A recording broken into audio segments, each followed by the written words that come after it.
ETF index mutual funds నేర్చుకుని stock మార్కెట్లో రాణించాలనుకుంటున్నారా? వెంటనే ఈ నెంబర్కి కాల్ చేయండి.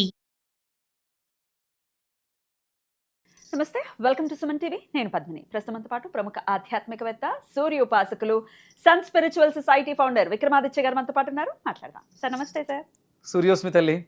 సార్, సూర్య అపచారాలు ఖచ్చితంగా తెలుసుకోవాలి. సూర్య అపచారాలు చేయకుండా ఉండాలి.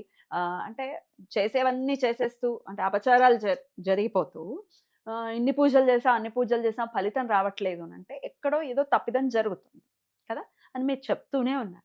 అసలు ఇంతకీ సూర్య అపచారాలు అంటే ఏమిటి? ప్రతిరోజు చెయ్యకూడని తప్పులు ఏమిటి చెప్తారా? సూర్య అపచారాలు చేసిన పూజలు ఫలితాన్ని ఇవ్వట్లేదు. ఇదే నీకు మనం ఆఫ్లైన్ మనం మాట్లాడుకున్నాం. ఇలాంటి ఎలా సార్ అన్నారు. తప్పంటే తప్పే చెప్పాలి, చెప్పకపోతే తప్పు. అంటే లౌకాచారం ప్రకారం కొన్ని మనం కల్పించేసుకున్నాం.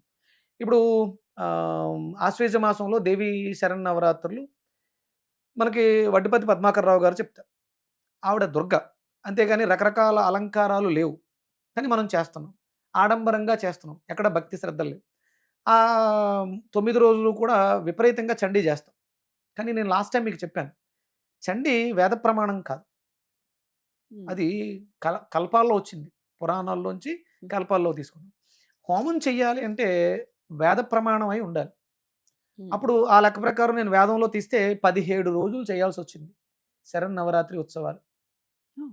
పాడ్యం నుంచి మొదలుకొని పాడ్యం నుంచి మొదలు పెట్టుకుని పౌర్ణమి మళ్ళీ పాడ్యమే విద్య అక్కడ దాకా చేశాం. మా గురువుగారు పంపించినటువంటి మంత్రాలతో. పాడ్యమి రోజు ఏ దేవతకి చెయ్యాలి, ద్వితీయ రోజు ఏ దేవతకి, తృతీయ రోజు, పంచమి రోజు, షష్ఠి, ఇవన్నీ ఒక్కొక్క అంటే ప్రకృతిలో తిథిని అనుసరించి దేవతగా వస్తుంది తప్ప మనం ఏదో ఒకటే చేసేస్తే సరిపోదు. అది కల్పితం. ఎవరో అంటే రాసింది పురాణోక్తం, అంటే పురాణాలు వ్యాసుడు రాశాడు అనేది కూడా కొంతవరకు అవాస్తవం. ఇవి వేద ప్రమాణాలు కాదు. అంటే ప్రమాణం అంటే వేదానికి పురాణాలు ఇచ్చింది వేదవ్యాసుడే కదా. అదే అవి కూడా అంటే కొంతమంది జీర్ణించుకోలేని పరిస్థితులకు వెళ్ళిపోతూ ఉంటారు. ఇది అంటే నేను వేదిక్ యూనివర్సిటీ స్కాలర్గా వేదం నేర్చుకుంటున్నాను.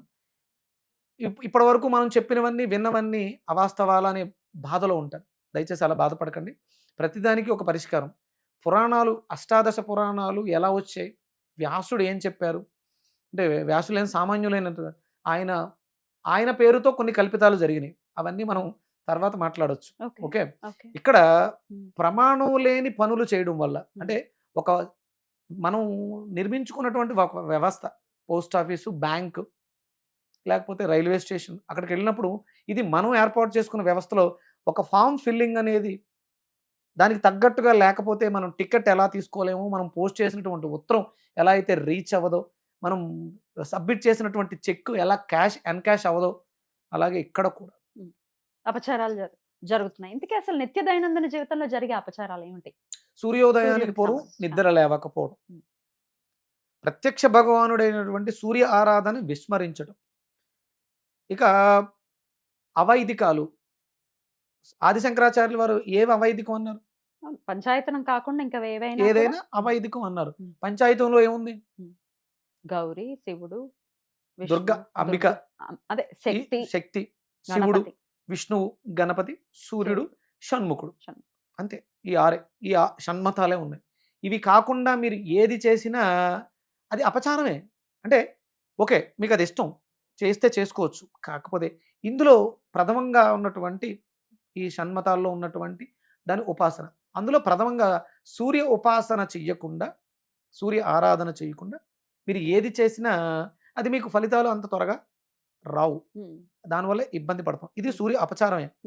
ఈ అపచారాన్ని చేస్తూ, అంటే ఇప్పుడు నేను పురాణాల గురించి మాట్లాడుతున్నాను, అప్రమాణాల గురించి మాట్లాడుతున్నాను. ఇవన్నీ వేద ప్రమాణాలు కాదు, అవి చేయడం ద్వారా మనకి వస్తుంది అంటున్నాను. ఇవి నాకు ఎలా తెలుస్తాయి? ఒక వేదం తెలుసుకోవడం ద్వారానో, వైదిక పండితులతో మాట్లాడడం ద్వారా తెలిసింది. ఇది నేను చెప్పితే పద్మిని ఏమనుకుంటుందో, లేకపోతే వీడియో చూసేవాళ్ళు ఏమనుకుంటారో, లేకపోతే గరికపాటి గారు ఏమనుకుంటారో, చాగంటి వారు ఏమనుకుంటారో అని ఆలోచించడం కూడా సూర్యాపచారం. ఇది నిజం అని తెలిసినప్పుడు దాన్ని ప్రచారం చెయ్యకపోవడం తప్పు. అసత్యాలకి ప్రచారం ఎక్కువైపోయింది. ఇప్పుడు చూడండి, రీసెంట్గా ఒక ఆవిడ వచ్చింది, మణిదీపేశ్వరి అని చెప్పేసి ఏవో జరుగుతున్నాయి. ఉమ్, ఎక్కడుంది? అమ్మవారి శక్తిగా ఉంది. దాన్ని ఆరాధించుకోవడానికి ఉన్నాయి. అంటే ట్రోల్ అవుతుంది. నేను అక్కడికి వెళ్ళలేదు, నేను చూడలేదు. అలాగే చూడండి, ఆహ్, మన బాల నరసింహుడు ఉమ్. ఎక్కడది? అవును, ఇక్కడే తెలంగాణ. ఏమైపోయింది? అంటే యాదగిరిగుట్ట నరసింహస్వామి కన్నా ఇది ప్రమాణమా? ఉమ్, ఇవన్నీ కొత్త కొత్తగా ఏదో చేసేస్తున్నారు. నాకు అనిపించింది ఏదో చేసేస్తున్నారు. ఇవి అపచారాలు. వీటిని మనం ఖండించాలి. ఉమ్, అది నిజమా? అంటే అప్పటి వరకు అంటే విజయవాడ కనకదుర్గ అంటే చాలా పెద్ద పెద్ద భక్తులు ఉన్నారమ్మా. చాలా చాలా పెద్ద ఉపాసకులు ఉన్నారు. వాళ్ళెవ్వరికీ కలగంది ఈ సామాన్యంగా వచ్చేసి నేను ఇక్కడ ఉన్నాను, నేను ఇందులో ఉన్నాను అని వ్యక్తం చేసేసుకుంటారు. ఇవన్నీ అపచారాలే. ఉమ్, ఇవి మనం చేయకూడదు. వాటిని మనం ప్రమోట్ కూడా చేస్తున్నాం. ఇప్పుడు బాల ఉగ్ర నరసింహుడు వచ్చినప్పుడు నేను అక్కడికి వెళ్ళి ఇక్కడ స్వామి వచ్చేసారు, జనం వచ్చేసారు, చెవులు వినిపించేసినాయి. ఇప్పుడు క్రిస్టియన్ మిషనరీస్‌లో ఉమ్, నూనేస్తే చెవులు పనిచేస్తున్నాయి. ఉమ్, ప్రమాదాలొస్తే లేసి నడిచేస్తున్నారు. ఇవెంతో ఇవి కూడా అంతే. ఇవి అపచారాలు. ఇవి మనం ఉపేక్షించకూడదు. ఖండించాలి. తప్పు తప్పని చెప్పాలి. ఇది ఎవరికి తెలుస్తుందంటే వేదం తెలిసిన వాళ్ళకి బాగా తెలుస్తుంది. మన గ్రామంలో వైదిక పండితులు ఉంటారు. వేదం నేర్చుకున్న వాడిని బ్రాహ్మణుడు అంటారు. ఎవరు పడితే వాళ్ళని బ్రాహ్మణుడు. యజ్ఞోపవేత ధారణ అయినంత మాత్రాన బ్రాహ్మణుడు కాదు. సంధ్యావందనం చెయ్యాలి. అదే వేదం తెలిసిన వాళ్ళు సంధ్యావందనం మానరమ్మ. ఉమ్, సంధ్యావందనం చేసిన వాళ్ళు, వేదం నేర్చుకున్న వాళ్ళు చెప్పే మాటలు వినాలి. కనీసం రోజు కొంత సమయం ఇప్పుడు మనకు వేదం అందుబాటులో ఉంది. మీరు పెద్దగా ఇదివరకట్లా శ్రమ పడక్కర్లే. ఉమ్, ఎస్విబిసి వెంకటేశ్వర యూనివర్సిటీ వేదం గురించి మాట్లాడుతుంది. ఋగ్వేదం గురించి మాట్లాడుతుంది. మంత్రాల గురించి అద్భుతంగా చెప్తుంది. ఉమ్, ఏదో ఒక వేద మంత్రాన్ని వినండి. మీకే తెలుస్తుంది. వేదం తెలుసుకోవాలనే తపన సూర్య అపచారాల నుంచి మిమ్మల్ని దూరం చేస్తుంది. ఉమ్, సూర్యుడికి ఎదురుగుండా కూర్చోండి. వేదాలు ఆయన నుంచే మనకి వచ్చినాయి. సప్తం ఆయన నుంచే వచ్చింది కాబట్టి సూర్యుడికి నమస్కారం చేస్తూ సూర్యోదయం పూర్వం లేసి సూర్యుడిని చూస్తూ నమస్కారం చేయండి. వేదానికి కావలసినటువంటి జ్ఞానం అంతా ఆయన ఇస్తాడు మీకు. ఉమ్. నేను చెప్పింది రైటా, నువ్వు చెప్పింది రైటా కాదు. ఇవి ఎంతవరకు వాస్తవాలు అనేది మీకే అర్థమైపోతుంది. Right.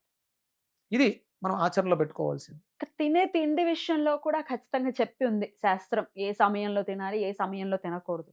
ఇది అనేక మార్లు చెప్పారు. దాని గురించి కూడా చెప్పండి. ఎప్పుడు ఆహారం మొదలు విషయం పెట్టాలి, ఎప్పుడు అసలు తినకుండా ఉండాలి? ఆహారం సూర్యోదయ సూర్యాస్తమయాల మధ్యలోనే ఆహారం ఉండాలి.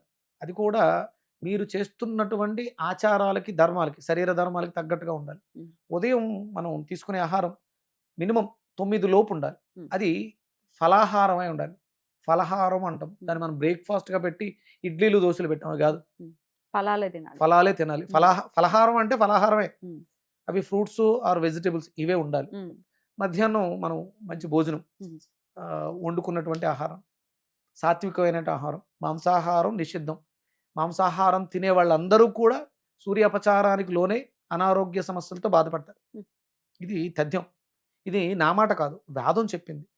ఎవరైతే మానవుడు ఉన్నాడో భూమి మీద జన్మ తీసుకున్నారో వాళ్ళు వైశ్యులైన, క్షత్రియులైన అంటే వృత్తి ధర్మాలు అవి. క్షత్రియుడు అన్నంత మాత్రాన రాజు అని కాదు. ఉమ్, అది వాళ్ళు ఆచరిస్తున్నటువంటి ధర్మాన్ని అనుసరించి ఉమ్, ఎవరైనా సరే 4 వర్ణాల 5 వర్ణాల కాదు, మీరు చేస్తున్నటువంటి ఎవరైనా సరే మాంసాహారం తినకూడదు, ఉమ్, గుడ్డుతో సహా. ఉమ్.